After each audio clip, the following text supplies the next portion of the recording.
যারা এখন ডক্টর ইউনূস সরকারের বিরোধিতা যারা করবে তারাই ভারতের রর এজেন্ট। এবার ভারতের রর এজেন্ট কারা কারা ডক্টর ইউনূসের বিরোধিতা করছেন তা তিনি সেখানে বলেছেন। এক নম্বরে বলেছেন যারা অতি দ্রুত নির্বাচন তারা হলেন ভারতের রর এজেন্ট। ভারতের রর এজেন্ট যারা দ্রুত নির্বাচন কেন দ্রুত নির্বাচন চাওয়ার পিছনে কয়েকটি ক্যাটাগরির মানুষ যুক্ত আছে। এর মধ্যে জেলখানায় আওয়ামী লীগের যে রাঘব বোয়ালরা আটকিয়ে আছে, এখন তারা অনেক টাকা মাঠে ছেড়ে দিচ্ছে যাতে করে তাড়াতাড়ি নির্বাচন হয়ে আর নির্বাচন হয়ে ডক্টর ইউনূস যদি চলে তাহলে পরবর্তী সরকার যখন আসবে তখন তাদেরকে জেলখানায় আটকাতে পারবে না, তারা জেলখানা থেকে বের হয়ে আসতে পারবে। আগামী 2 সপ্তাহের মধ্যে আওয়ামী লীগকে নিষিদ্ধ করতে হবে। যদি আপনারা আওয়ামী লীগকে নিষিদ্ধ না করেন তাহলে যমুনা ঢালাও করা হবে। অনেকটা নিশ্চিন্তেই বসবাস করছিলেন ভারতে আওয়ামী লীগ সভানেত্রী শেখ হাসিনা। ইভেন তার দেখা দেখি আওয়ামী লীগের অনেক নেতাকর্মী এই মুহূর্তে ভারতে পলাতক অবস্থায় আছে। সেখান থেকে বসে বাংলাদেশের রাজনীতি করছেন, নানান বক্তব্য দিচ্ছেন, ভাষণ দিচ্ছেন, আর সেগুলোকে কেন্দ্র করে 5ই ফেব্রুয়ারির মতন অনেক ধরনের ঘটনাও দেশে ঘটে গেছে। তো এর মাঝখানেও মোটামুটি একটা পজিটিভ অবস্থানে ছিলাম, কিন্তু গেল পরশুদিন থেকে হঠাৎ করে ভারতের বাতাসটা বদলাইতে শুরু করছে আমার মনে হচ্ছে। ভারতের প্রধানমন্ত্রী জনাব নরেন্দ্র মোদী আমেরিকা সফর করেছেন। তার এই সফর নিয়ে অনেকেরই খুব মনোযোগ ছিল, বিশেষ করে বাংলাদেশে আওয়ামী লীগ এবং আওয়ামী লীগ সমর্থকদের। 20 জানুয়ারি যখন মোদী ক্ষমতা গ্রহণ করেন, তারও আগে যখন নির্বাচন হয় নভেম্বরের ফার্স্ট উইকে রেজাল্ট আসে, তখন সে কি আনন্দ, মানে আওয়ামী লীগের ঘরে ঘরে ঈদের মতো আনন্দ বা ঈদের চেয়ে অনেক বেশি আনন্দ ছিল কি নাকি ঘটে যায়। 20 তারিখের পর এবং এবার মোদী যাওয়ার পর হলো সর্বোচ্চ উৎসাহ উদ্দীপনায় তারা পৌঁছেছিল। এবং রেজাল্ট কি হলো? গতকাল মোদীর সাথে ট্রাম্পের মিটিং এর পর এক সাংবাদিকের এক প্রশ্নের জবাবে জনাব ট্রাম্প যা বলেছেন সেটা নিয়ে নানা রকম ব্যাখ্যা বিশ্লেষণ এসছে। সম্প্রতি পিনাকি ভট্টাচার্য একটি ভিডিও আপলোড করেছে, সেখানে আসলে বাংলাদেশের ভিতরে ভারতের রয়ের এজেন্ট কারা রয়েছে সে বিষয়টি নিয়ে কিন্তু তিনি আলোচনা তুলে ধরেছেন। আর এখানে তার এই ভিডিওকে কেন্দ্র করে কিন্তু বিএনপির কিছু নেতাকর্মীরা ফেঁসে যাচ্ছেন, কারণ তার ভাষ্য অনুযায়ী যারা ডক্টর মোহাম্মদ ইউনূসকে চাপে ফেলার চেষ্টা করছে এবং অতি দ্রুত নির্বাচন চাচ্ছে তারাই হলো ভারতের রয়ের এজেন্ট। প্রিয় দর্শক, ইতিমধ্যেই কিন্তু ডক্টর ইউনূস সাহেবের কথার সাথে মানে একটু গরমিল প্রকাশ করছে বিএনপির নেতাকর্মীরা, যেমন তারা দ্রুত নির্বাচনের জন্য কিন্তু একের পর এক চাপ সৃষ্টি করে যাচ্ছে প্রধান উপদেষ্টা ডক্টর মোহাম্মদ ইউনূসকে। তো যাই হোক প্রিয় দর্শক, ভিডিও শুরুতেই হয়তো সেই ভিডিও প্রসঙ্গে কিছু আলোচনা আপনারা শুনেছেন। তাছাড়াও কিন্তু আরও গুরুত্বপূর্ণ একটা ভিডিও নিয়ে আজকে আপনাদের সম্মুখে হাজির হওয়া। নরেন্দ্র মোদী ডোনাল্ড ট্রাম্পের মধ্যে যে একটা কথা হয়েছে বাংলাদেশ ইস্যু নিয়ে, ডেইলি স্টার যেমন একটা নিউজ করেছে যে নরেন্দ্র মোদীর হাতে বাংলাদেশকে তুলে দিল, আর এই বিষয়টি নিয়ে কিন্তু নতুন করে সোশ্যাল মিডিয়া আবার তোলপাড়। তো যাই হোক, গুরুত্বপূর্ণ কয়েকটা ভিডিও নিয়েই কিন্তু আজকে এই ভিডিওটি সাজানো হয়েছে, তাই সবাইকে বলবো একটু ধৈর্য সহকারে আপনারা এই ভিডিওটি দেখবেন আর সকল বিশ্লেষকের আলোচনাগুলো মনোযোগ সহকারে শুনবেন। তো চলুন তাহলে আর কথা না বাড়াই, একটা লাইক দিয়ে বিস্তারিত সবগুলো ভিডিওর আলোচনাগুলো শুনে আসি। দর্শক, আজকে ডক্টর পিনাকি ভট্টাচার্য ভারতীয় গোয়েন্দা জালে বাংলাদেশের অনেক রাজনীতিবিদ, বিভিন্ন সুশীল সমাজ, বুদ্ধিজীবী অনেকেই পড়ে গিয়েছে। এরই মাঝে কিছু ছাত্র জনতাও ভারতের গোয়েন্দা জালে আটকে গিয়েছে বলে তিনি মনে করছেন এবং তিনি ভিডিওতে তার উদাহরণ, সমস্যা এবং সমাধানগুলা দিয়েছেন। আজকে পিনাকি ভট্টাচার্যের ভিডিওটা থেকেই আপনাদের সামনে আমি কথা বলতে আসছি। সংক্ষেপে আমি যা বুঝেছি আর আপনাদেরকে ওইটুকুই তুলে ধরার চেষ্টা করছি। ডক্টর পিনাকি ভট্টাচার্য বলেছেন যারা এখন ডক্টর ইউনূস সরকারের বিরোধিতা যারা করবে তারাই ভারতের রর এজেন্ট। এবার ভারতের রর এজেন্ট কারা ডক্টর ইউনূসের বিরোধিতা করছেন তা তিনি সেখানে বলেছেন। এক নম্বরে বলেছেন যারা অতি দ্রুত নির্বাচন তারা হলেন ভারতের রর এজেন্ট। ভারতের রর এজেন্ট যারা দ্রুত নির্বাচন কেন দ্রুত নির্বাচন চাওয়ার পিছনে কয়েকটি ক্যাটাগরির মানুষ যুক্ত আছে। এর মধ্যে জেলখানায় আওয়ামী লীগের যে রাঘব বোয়ালরা আটকিয়ে আছে, এখন তারা অনেক টাকা মাঠে ছেড়ে দিচ্ছে যাতে করে তাড়াতাড়ি নির্বাচন হয়ে আর নির্বাচন হয়ে ডক্টর ইউনূস যদি চলে তাহলে পরবর্তী সরকার যখন আসবে তখন তাদেরকে জেলখানায় আটকাতে পারবে না, তারা জেলখানা থেকে বের হয়ে আসতে পারবে। কারণ তারাও কিছু কিছু মানুষকে বিরোধী দলের বিভিন্ন ধরনের সুযোগ দিয়ে টেপে ফেলে রেখেছে। তাই আওয়ামী লীগের কাছে অনেকের গোপন জীবনযাপনের অনেক কিছু রেকর্ড আছে, যেই রেকর্ডের কারণে আওয়ামী লীগকে ছেড়ে দিতে পরবর্তী সরকার বাধ্য হবে। তাই ডক্টর মোহাম্মদ ইউনূসকে সেই টেপে আওয়ামী লীগ জেলখানা থেকে ফেলতে পারছে না। তাই ইউনূসকে বাদ দিয়ে অন্য কোনো সরকার আসার জন্য আওয়ামী লীগের রাঘব বোয়াল দেশে বিদেশে যেখানে আছে তারা এখন অর্থ বিনিয়োগ করছে। এখন অর্থ বিনিয়োগের সাথে সরাসরি ডক্টর পিনাকি ভট্টাচার্য বিএনপি জামাতের নামও উল্লেখ করেছে যে বিএনপি জামাত থেকে যারা আওয়ামী লীগকে সহযোগিতা করেছে গত 6 মাস, এই গত 6 মাসে আওয়ামী লীগের লোকদেরকে যেই বিএনপি জামাতের নেতারা সহযোগিতা করেছে তারাও ভারতের রর এজেন্ট।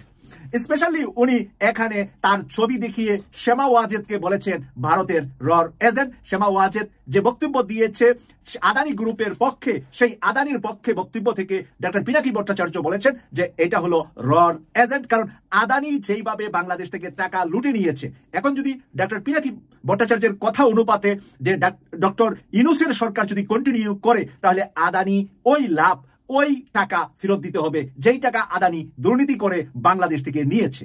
তাই আদানির পক্ষে বিএনপির কিছু নেতা ঝুঁকে গিয়েছে বা ভারতের পক্ষে ঝুঁকে গিয়েছে, এই কথা তিনি তুলে ধরেছেন এখানে এবং বলেছেন এই কারণে যে তারা দ্রুত নির্বাচন বিএনপি চাচ্ছে, কারণ তারা কেউ কেউ আদানি এবং ভারত থেকে বিভিন্ন সময় বিভিন্ন সুবিধা নিয়েছিল। এখন র এবং ভারত তাদের মাধ্যমে বাংলাদেশে দ্রুত নির্বাচনের মাধ্যমে বিএনপিকে রাষ্ট্রীয় ক্ষমতায় এনে ভারত তার কন্টিনিউ আগের কাজগুলা চালিয়ে যাওয়ার জন্য জান প্রাণ দিয়ে চেষ্টা করে যাচ্ছে। প্রিয় দর্শক, এই সকল বক্তব্য থেকে উঠে আসছে সরাসরি ডক্টর পিনাকি ভট্টাচার্য বিএনপিকে সরাসরি হস্তক্ষেপ করেছেন। আমি জানি না কি কারণে উনি বিএনপির প্রতি এত ক্ষেপা। আমরা যখন আন্দোলন সংগ্রামে ছিলাম 6 মাস আগে, তখন কিন্তু উনি বিএনপি এবং জামাত এবং অন্যান্য যারা আন্দোলনে সংগ্রামে ছাত্ররা ছিল সবাইকে সমান মূল্যায়ন করে কথা বলেছেন, কিন্তু ইদানিংকালে ডক্টর পিনাকি ভট্টাচার্য বিএনপির ধুসকুলা খুব বেশি বেশি করে তুলে আনছেন। এই কারণে প্রিয় দর্শক, আপনাদের কাছে আমি ছেড়ে দিলাম ডক্টর পিনাকি ভট্টাচার্য যা বলছে তার মধ্যে কত % সত্য বলে আপনারা মনে করেন আর কত % মিথ্যা বলে আপনারা মনে করেন, কমেন্টস করে আপনাদের মতামত লিখবেন। ভারতের প্রধানমন্ত্রী জনাব নরেন্দ্র মোদী আমেরিকা সফর করেছেন। তার সেই সফর নিয়ে অনেকেরই খুব মনোযোগ ছিল, বিশেষ করে বাংলাদেশে আওয়ামী লীগ এবং আওয়ামী লীগ সমর্থকদের। 20 জানুয়ারি যখন মোদী ক্ষমতা গ্রহণ করেন, তারও আগে যখন নির্বাচন হয় নভেম্বরের ফার্স্ট উইকে রেজাল্ট আসে, তখন সে কি আনন্দ, মানে আওয়ামী লীগের ঘরে ঘরে ঈদের মতো আনন্দ, বা ঈদের চেয়ে অনেক বেশি আনন্দ ছিল কি নাকি ঘটে যায়। 20 তারিখের পর এবং এবার মোদী যাওয়ার পর হলো সর্বোচ্চ উৎসাহ উদ্দীপনায় তারা পৌঁছেছিল। এবং রেজাল্ট কি হলো? গতকাল মোদীর সাথে ট্রাম্পের মিটিংয়ের পর এক সাংবাদিকের এক প্রশ্নের জবাবে জনাব ট্রাম্প যা বলেছেন সেটা নিয়ে নানা রকম ব্যাখ্যা বিশ্লেষণ এসছে। নিজে কথা বলেছি, শুধু আমাদের দেশে না, ভারতেও মানে বাংলাদেশকে মোদীর হাতে ছেড়ে দিয়েছেন ট্রাম্প, এরকম ভিডিও প্রচুর আলোচনা ইন্ডিয়ার মিডিয়াতেও হচ্ছে। একেবারে অপ্রত্যাশিত নয়, গদি মিডিয়াতে এগুলো দীর্ঘদিন থেকেই হচ্ছিল। যাই হোক, আমরা একটু দেখতে চাই, বুঝতে চাই যে মোদী যে গেলেন আমেরিকাতে, সেই সফরটা তার জন্য কেমন হলো এবং তার জন্য কেমন হলোর সাথে আসলে রিলেটেড হবে বাংলাদেশ প্রশ্নে তিনি যা করতে চান, তারা যা করতে চান, সেটা কতটুকু এফেক্টিভ হতে পারে। নিশ্চিতভাবে এটা মোদী ওখানকার তার অবস্থানের সাথেই রিলেটেড। আমরা একটু আগে সফরটা একটু দেখার চেষ্টা করি। সেটা হচ্ছে ট্রাম্পের আগেই মোদী দুজন অন্তত গুরুত্বপূর্ণ মানুষের সাথে আলোচনা করেছেন। একজন হচ্ছেন এলন মাস্ক, আরেকজন হচ্ছে তুলসী গাবার্ড। এলন মাস্ক দেখা যখন করেছেন, মানে তিনি তার বাচ্চাদের নিয়ে গেছেন, মোদী নিয়ে গেছেন তার হাই প্রোফাইল অফিসিয়ালস, এবং মাস্কের বাচ্চারা, তাদের ন্যানিরা এটা নিয়ে লোকজন প্রচুর হাসাহাসি করেছে এবং এমন ছবিও দেখা গেছে বাচ্চারা খেলছে এবং দুজন সেটার দিকে তাকিয়ে আছেন। ফলে ইটস অ্যান ইন্ডিকেশন যে খুব গুরুত্বপূর্ণ কোনো আসলে আলোচনা হয় নাই, কারণ ন্যানিদের ক্যাটের সামনে রেখে, তারা তো অ্যাডাল্টস, তাদেরকে সামনে রেখে কোনো গুরুত্বপূর্ণ আলোচনা হতে পারে না। সুতরাং মাস্ক এখন অতি পাওয়ারফুল, মানে ট্রাম্পের পর ডিফ্যাক্টো সেকেন্ড মোস্ট পাওয়ারফুল মানুষ। কেউ কেউ অবশ্য বলেও ফেলেন he is the most powerful, what ever. তার সাথে এই বৈঠকটা খুব সিগনিফিক্যান্ট কিছু ছিল বলে আমরা মনে করি না, তবে মনে খুবই খাতির করার চেষ্টা করেছেন। তিনি সেই গুজরাটের চিফ মিনিস্টার থাকার সময় থেকেই মাস্ককে চেনেন, ইত্যাদি ইত্যাদি, তার ইভি এই করবে সেই করবে, প্রচুর তেল মেরেছেন। খুব সিগনিফিক্যান্ট বলে আমি মনে করি না। আবার খুব ফানি ব্যাপার আছে, মানে আমেরিকাতে দাঁড়িয়ে ইন্ডিয়ান টিভি চ্যানেল, আমি ভুল না করলে এনডি টিভিতে একজন ওখানে রিপোর্টার, ওখানকার একজন লোকাল মানে আমেরিকান সিটিজেন কিন্তু ইন্ডিয়ান বংশোদ্ভূত, তিনি ওখানে বিভিন্ন জায়গায় কাজ করেন, তিনি এই যে পরিবার নিয়ে দেখা করেছেন, এটা একটা গভীর সম্পর্কের ইন্ডিকেশন দেয়, এটাই এভাবে বলার চেষ্টা করেছেন। যাই হোক, এটা সরিয়ে রাখি। গুরুত্বপূর্ণ একটা মিটিং। আমি ইনফ্যাক্ট ভবিষ্যতে বাংলাদেশের জন্য এই একটা জায়গাকে একটু ভয়ের বা একটু শঙ্কার বলে মনে করি। সেটা হচ্ছে Tulsi Gabbard. Tulsi Gabbard chief of intelligence রয়েছে। আমি তাকে নিয়ে একটা ভিডিও করেছিলাম, আমি ওখানে কয়েকটা বিস্তারিত তথ্য দিয়েছি, আলোচনা করেছি যে আমেরিকার 17টা মানে গোয়েন্দা সংস্থা, যেগুলোর নাম মনে করতে পারেন, সিআইএ বলেন, এফবিআই বলেন, অল দ্য মিলিটারি ইন্টেলিজেন্স, এর মধ্যে আর্মি, নেভি, এয়ারফোর্স, কোস্টগার্ড, সবকিছু আসলে এই চিফ অফ ইন্টেলিজেন্সের অধীনে। এবং তিনি তীব্র বিতর্কের পর তিনি পার পেয়ে গেছেন, সেনেট তার নিয়োগ ফাইনাল করেছে মোটামুটি শেষ পর্যন্ত। ফলে তিনি আসেন এবং মোদী তার সাথে দেখা করেছেন। এবং ভারতের পত্রিকায় অন্তত এরকম নিউজ আসছে যে এখানে বাংলাদেশও আলোচনার মধ্যে ছিল। একটা পত্রিকায় খেয়াল করুন, ইকোনমিক টাইমস, এরপর আরও অনেক জায়গায় এসছে। তো তুলসী গাবার্ড সম্পর্কে একটু ছোট তথ্য দিয়ে রাখি, আমার ভিডিওটা আপনারা একটু দেখে নিতে পারেন। মানে ইনি আসলে মানে হোয়াইট আমেরিকান, কিন্তু তার মা হিন্দু হয়ে গিয়েছিলেন, হিন্দু ধর্ম গ্রহণ করেছিলেন, পরে তার বাবাও করেন, উনি নিজের জন্ম থেকে হিন্দু, অত্যন্ত প্র্যাকটিসিং হিন্দু তারা। নট অনলি দ্যাট, বিজেপি করেন এরকম মনে হতে পারে তুলসীকে। উনি ভারতে গিয়ে মোদির সাথে ঝাড়ু দিয়ে এসছেন, মোদির প্রতি অত্যন্ত মুগ্ধতা তার আছে অনেক আগে থেকে। ইনি আগে ডেমোক্র্যাট ছিলেন, এখন রিপাবলিকান হয়েছেন। শুধু তাই না, 13 বা 14 সালে তিনি যখন বিয়ে করেন, মানে তখনও তেমন কিছু হননি, উনি একবার হাউস অফ রিপ্রেজেন্টেটিভসের মেম্বার হয়েছিলেন, কিন্তু তারও আগে রীতিমতো বিজেপির তখনকার জেনারেল সেক্রেটারি সম্মত রাম মাধব মোদির বার্তা নিয়ে গিয়েছিল। আমরা একটু হিসাবটা মিলিয়ে রাখবো, অনেক দিন থেকে তার সাথে এই সম্পর্ক রক্ষা করছেন এবং ঘটনাচক্রে খুবই পাওয়ারফুল জায়গায় আছেন। হতেই পারে বাংলাদেশে তার সাথে আলোচনা হয়েছে, এটা আমাদের একটু মাথায় রাখতে হবে আমাদের সাথে ভারতের কেমিস্ট্রি নিয়ে ভবিষ্যতের ক্ষেত্রে। এরপর ট্রাম্পের সাথে তার যা বৈঠক ছিল, সেই বৈঠকে আসলে কি হলো, দুজনের প্রেস কনফারেন্স আছে, হোয়াইট হাউস এটাকে আপলোড করেছে পুরোটা, এবং মোদি নিজেও করেছেন। মোদির স্পিচটা হিন্দিতে, কিন্তু আমি হোয়াইট হাউসটা শুনেছি, যারা হিন্দি কম বোঝেন তারা ওখানে তারটা ইংলিশে বলা আছে, সুতরাং শুনে নিতে পারেন। দুজন প্রথম দুটো বক্তৃতা দেয়, তারপর কিছু প্রশ্ন নেওয়া হয়। স্বাভাবিকভাবে যেটা হয় যে সৌজন্যের কথাবার্তা হয়, খুব সিগনিফিক্যান্ট অনেক কিছু হয়েছে। আমি ওদের জয়েন্ট যে স্টেটমেন্ট সেটাও দেখেছি, অনেকগুলো ভাগে ভাগ করা, ডিফেন্সে কী করবে তারা, ট্রেড অ্যান্ড বিজনেসে কী করবে তারা, টেকনোলজিতে কী করবে, অনেক অনেক গুরুত্বপূর্ণ কিছু হবে। তারা তবে আবার একই সাথে ভারত যেহেতু তাদের এই অঞ্চলের খুব গুরুত্বপূর্ণ একজন পার্টনার, ভারতের সাথে সেই পার্টনারশিপগুলোর কথা আছে। জনাব ট্রাম্প ভারতের প্রশংসা করেছেন, ভারতের কাছে জিনিসপত্র বেচতে চাইছেন, কিন্তু তার যে মূল জায়গায় সেই জায়গায় কিন্তু তিনি কঠোর ছিলেন। যেমন ধরি আমরা, খুব ক্লিয়ারলি তিনি ট্রেড অ্যাবিউজার বলেছেন ভারতকে, যে ভারতের ট্যারিফ ইজ সো টাফ, এবং উনি উদাহরণ দিয়েছেন যে তাদের ভেহিক্যালের উপরে যে 70% ট্যারিফ দেওয়া আছে সেটা হলে তারা এটা ব্যবসা করতে পারবে না। এবং ট্রাম্প ইদানিং যে কথাটা সবার ক্ষেত্রে ব্যবহার করেন সেটা মোদিকে স্মরণ করিয়ে দিয়েছেন, এতে অতি বন্ধুটন্ধু অত বাছবিচার উনি করেননি। সেটা হচ্ছে রেসিপ্রোকাল ট্রেড অ্যান্ড ট্যারিফ, আমরা পারস্পরিকভাবে তুমি আমার সাথে যা করবে আমি তোমার সাথে তা করবো। সুতরাং আমেরিকার পক্ষ থেকে ভারতের অনেক কিছুতে ট্যারিফ বসার সম্ভাবনা আছে যদি জনাব মোদি এগুলো না সরান।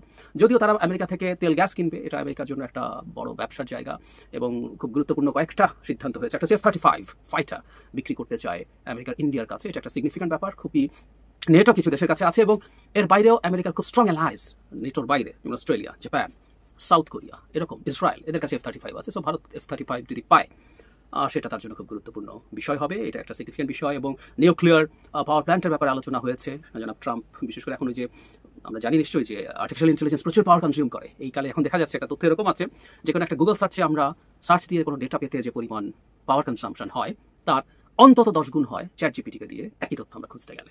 ফলে যেটা হয়েছে, এখন অনেক বড় বড় কোম্পানি নিজেদের power plant, nuclear power plant এবং modular power plant, smaller sized, এবং আমরা জানি সম্ভবত আমেরিকাতে যে দুর্ঘটনা হয়েছিল, বিশ্বের যে একটা পারমাণবিক বিদ্যুৎ কেন্দ্রের দুর্ঘটনার জন্য কুখ্যাত America 3 Miles island nuclear power plant, সেটা আবার নতুন করে চালু করার কথা আছে, এবং অনেক কোম্পানি এখন নিজে নিজে এটা করতে চাইছে।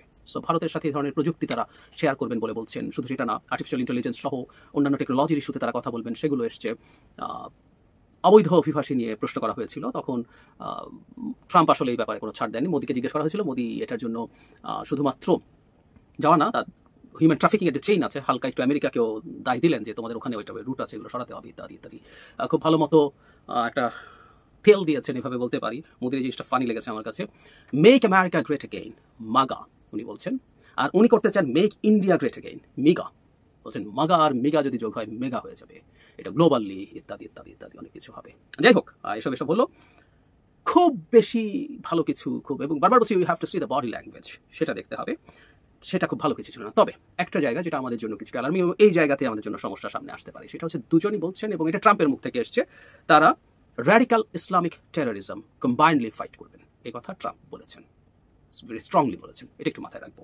আর বাংলাদেশ ইস্যুতে যেটা হয়েছে, এটা নিয়ে গতকাল কথা বলেছি, কিন্তু এখানে একটা জিনিস একটু ইম্পর্টেন্ট, সেটা হলো ভারতের পররাষ্ট্র সচিব যে কথা বলেছেন, সেটা আমি একটু পড়ি। যে বৈঠকের পর যখন জানতে চাওয়া হয়, পরবর্তী সময় দুই নেতার বৈঠকে কথা বলেন পররাষ্ট্র সচিব বিক্রম মিশ্রি। এক সাংবাদিক তার কাছে, বাংলাদেশ বিষয়ে আমি প্রধানমন্ত্রীর উপরে ছেড়ে দেব, ট্রাম্পের এই বক্তব্যের ব্যাখ্যা জানতে চান। মিশ্রি বিষয়টি সরাসরি কোনো উত্তর না দিয়ে বলেন, বাংলাদেশ নিয়ে আমরা যা বলবো, দুই নেতার আলোচনায় বাংলাদেশ প্রসঙ্গ ছিল। প্রধানমন্ত্রী তার মতামত জানিয়েছেন, প্রকৃতপক্ষে বাংলাদেশের সাম্প্রতিক ঘটনাবলী, ভারতীয় পরিস্থিতি কিভাবে দেখছে সে বিষয়ে তিনি তার উদ্বেগ জানিয়েছেন। বিক্রম মিশ্রি আরও বলেন, আমি মনে করি, আমরা আশা করি বাংলাদেশের পরিস্থিতি এমন একটি দিকে এগিয়ে যাবে যেখানে আমরা তাদের সাথে একটি গঠনমূলক স্থিতিশীল উপায়ে সম্পর্ক চালিয়ে যেতে পারি। তবে সেই পরিস্থিতি নিয়ে উদ্বেগ আছে, আর প্রধানমন্ত্রী সেসব মতামত প্রেসিডেন্ট ট্রাম্পকে জানিয়েছেন, গাবার্ডকেও জানিয়েছেন, ট্রাম্পকেও জানিয়েছেন, জানাতেই পারেন। তবে সংবাদ সম্মেলনে, এবং একটু বলি আসবো এই জায়গায়, সংবাদ সম্মেলনে আসলে প্রশ্নটা পরিকল্পিতভাবে করা হয়েছে, একজন ভারতীয় সাংবাদিক, এটা আসছিলই না, করা হয়েছে, এবং আমরা ধারণা করি যে ভারতের এটা পরিকল্পনাই ছিল ট্রাম্পের মুখ দিয়ে কিছু কথা বের করা, কিন্তু যে কথাটা বের করেছে এবং যেভাবে বের হয়েছে এটা হিতে বিপরীতই হলো। আর ভারতকে রিজিওনাল চৌকিদারি দেওয়া হচ্ছে বা রিজিওনাল সিকিউরিটি দেওয়া হচ্ছে, এগুলো অন্তত ফর্মালি যদি জয়েন্ট কমিউনিকে বা স্টেটমেন্টে থাকতো তাহলেও মনে হতো এক সময় যেটা ছিল যে আমেরিকা ভারতের চোখ দিয়ে বাংলাদেশকে দেখতে চায়, সেটাও টু সাম এক্সটেন্ট এস্টাবলিশড হতো না, সেটাও কিছু হয় নাই। সুতরাং ফর্মালি অন্তত কিছু হয়নি। মোদি গায়ে পড়ে নানান কথা বলতেই পারেন, তার ক্ষোভ আছে, সমস্যা আছে, এই হলো মোটা দাগে ব্যাপার। এখন আমাদের যেটা দেখতে হবে সেটা হচ্ছে আমরা আসলে কিভাবে দেখবো তার এই ব্যাপারটাকে। এখন খুব বেশি অর্জন ভারতের, মানে অনেকে মনে করছিল যে আমেরিকার সাথে গিয়ে উনি লাইসেন্স নিয়ে আসবে, এরপর বাংলাদেশের উপরে যে কোনো কিছু পারলে যুদ্ধ শুরু করে দিতে পারবে। এরকম কিছু হয় নাই, এরকম কিছু আসলে হওয়ার কথাও ছিল না। যতটুকু বরং আমেরিকার মুখ থেকে বের করার সম্ভাবনা ছিল সেটাও হয়নি, এটা একদম ক্লিয়ার। তবে ব্যাপারটা আবার এত সহজও না। আমি প্রায় একটা কথা বলেছি, সেটা হলো আমেরিকা, আমি এখনো তাই মনে করি, আমেরিকা বাংলাদেশের উপরে, বাংলাদেশের বর্তমান সরকারের উপরে গায়ে পড়ে কোনো কঠোর কোনো ব্যবস্থা নিতে যাবে না, এটা আমি নিশ্চিত, আগেও ছিলাম, এখনো আছি। ডক্টর ইউনূসের এইটুকু সামাল দেয়া সম্ভব, অসম্ভব না। কিন্তু অনেকটা নিশ্চিন্তেই বসবাস করছিলেন ভারতে আওয়ামী লীগ সভানেত্রী শেখ হাসিনা। ইভেন তার দেখা দেখি আওয়ামী লীগের অনেক নেতাকর্মী এই মুহূর্তে ভারতে পলাতক অবস্থায় আছে। সেখান থেকে বসে বাংলাদেশের রাজনীতি করছেন, নানান বক্তব্য দিচ্ছেন, ভাষণ দিচ্ছেন, আর সেগুলোকে কেন্দ্র করে 5ই ফেব্রুয়ারির মতন অনেক ধরনের ঘটনাও দেশে ঘটে গেছে। তো এর মাঝখানেও মোটামুটি একটা পজিটিভ অবস্থানে ছিলাম, কিন্তু গেল পরশুদিন থেকে হঠাৎ করে ভারতের বাতাসটা বদলাইতে শুরু করছে আমার মনে হচ্ছে। আয়নাগর পরিদর্শন শেষে একজন সাংবাদিক গিয়া তিনি একটা তার ফেসবুকে স্ট্যাটাস দিলেন, এমনকি পাশাপাশি ভারতীয় গণমাধ্যমে একটা নিউজ করলেন। এটাও ছিল শেখ হাসিনার বিপরীতে। এরপর শশীধর, ভারতের খুবই প্রভাবশালী একজন কি বলা যায় পলিটিশিয়ান, তিনিও বললেন যে শেখ হাসিনার বক্তব্যগুলোর কারণে বাংলাদেশের সম্পর্ক নষ্ট হচ্ছে ভারতের সাথে। সো ভারতের সরকার উচিত কোনো দল বা ব্যক্তি গোষ্ঠীর বিপরীতে বাংলাদেশের জনগণের সাথে সম্পর্ক তৈরি করা। এর মাঝখানে আমরা যদি দেখি যে আজকে একজন সাংবাদিক যে বক্তব্য করেছেন, তারই বক্তব্যকে ঘিরে ভারতে অনেকটা তোলপাড়, একটা বিপাকেও আছেন বাংলাদেশ আওয়ামী লীগের সভানেত্রী আর আওয়ামী লীগ দলটা। এখানে বলা হয়েছে যে আওয়ামী লীগকে দল হিসাবে ভারতের ক্ষমতাসীন বিজেপির বাংলাদেশি শাখা বলে মন্তব্য করেছেন কলকাতা এবং লন্ডন ভিত্তিক সাংবাদিক, গবেষক, অ্যাক্টিভিস্ট অর্ক ভাদুরি। তিনি নিজে তার ফেসবুক ওয়ালে একটা স্ট্যাটাস দিয়েছেন, আর তার স্ট্যাটাসটি মুহূর্তের মধ্যে সোশ্যাল মিডিয়া ভাইরাল। আর আমাদের সরকারের যিনি মানে প্রধান উপদেষ্টার প্রেস সচিব আছেন, যিনি প্রেস সেক্রেটারি শফিকুল আলম, তিনিও শেয়ার করেছেন। অর্ক ভাদুরির স্ট্যাটাসটা ছিল এরকম যে ভারতের প্রধানমন্ত্রী নরেন্দ্র মোদী আমেরিকায় গিয়েছেন, তাকে স্বাগত জানাতে বাংলাদেশ আওয়ামী লীগের মার্কিন যুক্তরাষ্ট্র শাখা ওয়েলকাম নরেন্দ্র মোদী লেখা ব্যানার নিয়ে জমায়েত করেছে। আওয়ামী লীগ ছাত্রলীগের অফিসিয়াল পেজ এই ভিডিওটি শেয়ার করেছে। ছাত্রলীগের পোস্টটি কমেন্ট সেকশনে আমি শেয়ার করেছি। তিনি বলছেন যে বিজেপি এবং আওয়ামী লীগ এখন আর আলাদা দুটি দল না, আওয়ামী লীগ বর্তমানে বিজেপির বাংলাদেশের শাখা। সেই কারণেই মোদীকে স্বাগত জানিয়ে ব্যানার হাতে আমেরিকায় জমায়েত করেছেন আওয়ামী লীগের নেতারা। এটা খুবই অসহায়ত্বের একটা ইস্যু। আসলে রাজনীতি বড় আলাদা জিনিস। ভারতের প্রধানমন্ত্রীকে স্বাগত জানাইতে আওয়ামী লীগের এই অ্যাক্টিভিটিস অবশ্যই এটাই বোঝায় যে নরেন্দ্র মোদীর প্রতি তাদের কি পরিমাণ ট্রাস্ট। আমি বরাবর বলি, বিএনপি দেখেন 16 বছরে আওয়ামী লীগকে মানে বাটে ফেলতে পারে নাই বা রাজপথ দখল নিতে পারে নাই। কেন? তারা আমেরিকারে বাবা মানত। এটা কিন্তু বাস্তব। আপনি আমেরিকা কিছু একটা করে দিবে। আমাদের ইনফ্লুয়েন্সাররা, অনলাইন কিংরা, তারাও কিন্তু বলতো। তো আওয়ামী লীগ সবসময় তো আচ্ছা যাই হোক, মূল স্ট্যাটাসটা আরও আছে। সাংবাদিক লিখছেন যে হাজার হাজার আওয়ামী লীগ নেতা ভারতে আছে। আওয়ামী লীগের আইটি সেলের গুরুত্বপূর্ণ নেতা ভারতে এসে আরএসএস এর শীর্ষ নেতৃত্বের সাথে বৈঠক করতে গিয়েছেন। করতেই পারেন, এগুলো তাদের রাজনৈতিক সিদ্ধান্ত। প্রশ্ন হলো, বিজেপির সিস্টার কনসার্ন হিসাবে ক্রিয়াশীল আওয়ামী লীগকে আদৌ বাংলাদেশের রাজনীতিতে কামব্যাক করতে পারবে? সম্ভবত না। ইউনূস সরকারের বিরুদ্ধে ক্ষোভ আছে, ক্ষোভ আরো বাড়বে, কিন্তু তার সুফল আওয়ামী লীগ ঘরে তুলবে না, তুলবে অন্য রাজনৈতিক শক্তি। জুলাই আগস্টের ঘটনার পর তার বক্তব্য হচ্ছে যে আওয়ামী লীগের বিপদ আরো বাড়ছে। আওয়ামী লীগ নেতা মুজিবনগর সরকারের প্রধানমন্ত্রী তাজউদ্দিনের পুত্র সোহেল তাজ এই বিষয়ে যে পোস্ট করেছে কমেন্ট সেকশনে, এটিও শেয়ার করলাম, মানে আমাদের বরিশাল ভাই। এই দুরবস্থায় খোলাখুলি নরেন্দ্র মোদীর পক্ষে ব্যানার নিয়ে মিছিল করে আদৌ বিচক্ষণার পরিচয় আওয়ামী লীগ দিয়েছে কিনা? না, দেয় নাই।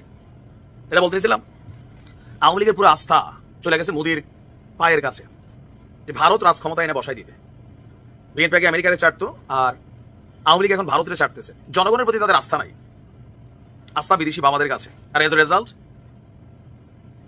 বিএনপি 16 বছর ভুগছে, আওয়ামী লীগও এরকম লম্বা একটা সময় ভুগবে। দেখেন, জনগণই ক্ষমতার উৎস, জনগণই ক্ষমতার শক্তিগুলো প্রতিদিন রাজনৈতিক নেতারা বলে খালি মাঠে সবাই গোল দিতে পারে, বিএনপি এখন দিচ্ছে না। ভাই, মানুষের অভাব নাই। কই ছিল এত বছর? আওয়ামী লীগের ভয় মাঠে নামে নাই। কারণ আওয়ামী লীগে কই গেছে? বিএনপি ডরে মাঠে নামে না, জামাতের ডরে নামে না, ইউনূসের ডরে নামে না। তারা জানে জনগণ তাদের পক্ষে নাই, এই জন্য বিদেশিদের কাছে ধর্ণা দেয়। আমার কাছে এগুলো ন্যাক্কারজনক ঘটনা মনে হয় যে ভারতের, পাকিস্তানের, আমেরিকার, চীনের এদের ঠ্যাং চাইটা যদি ক্ষমতায় আসা লাগে, এদের ক্ষমতা মানে রাজনীতি না করাই ভালো এই দলগুলোর। জনগণকে প্রায়োরিটি দেন, জনগণকে মূল্যায়ন করেন। জনগণকে আমরা মূল্যায়নের ভাষা কি? যে এই দল ক্ষমতায় এসে লুটপাট শুরু করি, এলাকার মানুষ থেকে চান্দাবাজি, বাজারহাটি যারা নেই দখল দেই, গাড়ি ড্রাইভার, সিএনজি ড্রাইভার, রিক্সাওয়ালা, ফকিন্নি, যে যেমনি পারি যারা লুট করার। তো জনগণ পক্ষে কেমনে থাকবো বলেন? লোকালি মানুষ তো বিরক্ত এগুলোতে, বছরের পর বছর কেন লুটপাটের খেলায়। এখনো কিন্তু বদলায় নাই আমাদের চরিত্র, এখনো বদলায় নাই। জনগণের পক্ষে কথা বলেন, জনগণের কল্যাণে কাজ করেন, ভালোর জন্য কাজ করেন, তাহলে জনগণ আপনার পক্ষে থাকবো। সুযোগ পেলে জনগণের মানা দিবেন, জনগণ পক্ষে থাকবে না, দলীয় সমর্থক ছাড়া। তো দলীয় সমর্থক সব দলেরই আছে, কিন্তু জনগণ থাকা লাগে পক্ষে। বিএনপি ছিল না কত লক্ষ লক্ষ কর্মী, জামাতের তো ছিল। প্রিয় দর্শক শ্রোতা, আশা করি সবগুলো ভিডিও দেখেছেন এবং বিস্তারিত সবগুলো ভিডিওর আলোচনাগুলো আপনারা মনোযোগ সহকারে শুনেছেন। তো কী জানলেন বুঝলেন অবশ্যই এবার আপনাদের মূল্যবান মতামতটা জানিয়ে দেবেন, পারলে ভিডিওটি শেয়ার করে সবারই দেখার সুযোগ করে দেবেন। আর আমাদের এই চ্যানেল নাসির ইসলামিক মিডিয়া সেন্টারে যদি আপনারা নতুন হন, প্রতিনিয়ত এই ধরনের সকল প্রকার নিত্য নতুন আপডেট খবরগুলো পেতে আমাদের এই চ্যানেলটি সাবস্ক্রাইব করে আমাদের সাথে থাকুন। আর যারা ইতিমধ্যে সাবস্ক্রাইব করে দিয়েছেন সবাইকে অসংখ্য ধন্যবাদ জানিয়ে ভিডিওটি এখানে শেষ করছি। সে পর্যন্ত সবাই ভালো থাকবেন, সুস্থ থাকবেন। আল্লাহ হাফেজ।